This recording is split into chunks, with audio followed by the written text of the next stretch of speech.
ఉదయం న్యూస్. తూర్పు గోదావరి జిల్లా గోకవరం మండలం తంటికొండ గ్రామంలో వెలిసి ఉన్న భూదేవి సమేత శ్రీ వెంకటేశ్వర స్వామి ఆలయానికి భీష్మ ఏకాదశి సందర్భంగా భక్తులు పోటెత్తారు. ఈ సందర్భంగా ఆలయ కమిటీ చైర్మన్ బదిరెడ్డి అచ్చెన్నదొర మాట్లాడుతూ ఎంతో ప్రసిద్ధి చెందిన వెంకటేశ్వర స్వామి ఆలయానికి సేవలు చేయడం తమ అదృష్టంగా భావిస్తున్నామని, శనివారం భీష్మ ఏకాదశి సందర్భంగా అధిక సంఖ్యలో భక్తులు పాల్గొని మొక్కులు చెల్లించుకున్నారని తెలిపారు. వచ్చిన భక్తులకు అన్న ప్రసాదాలు అందజేశామని, ఏ విధమైన ఇబ్బందులు కలగకుండా భక్తులకు దర్శనం అవకాశం కల్పించామని తెలిపారు.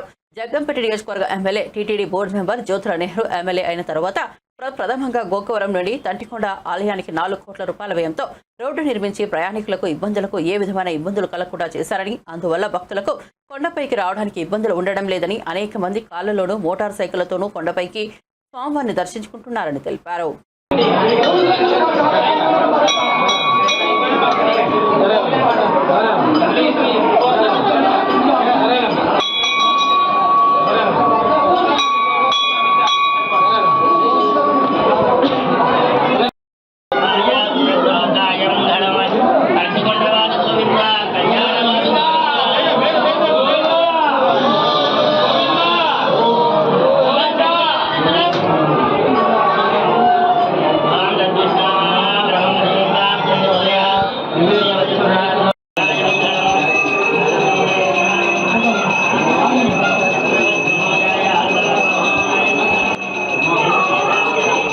నమో వెంకటేశాయ నమః.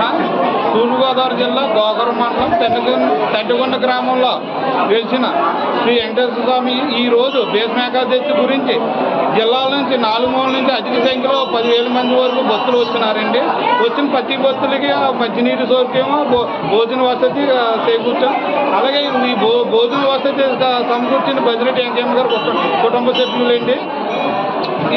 ఈ భక్తులు కూటమి ప్రభుత్వం వచ్చి మా జ్యోతుల నెహ్రూ గారు ఫస్ట్ సెంటిమెంట్గా ఇక్కడ పనులు ప్రారంభించారండి. 4 కోట్లతో Tantikonda Gokavaram ghat road, cement road, CC road పైకి వరకు వేసారండి. వేసిన దగ్గర నుంచి భక్తులు అధిక సంఖ్యలో వస్తున్నారు. సౌకర్యాల గురించి బాగుంటుంది.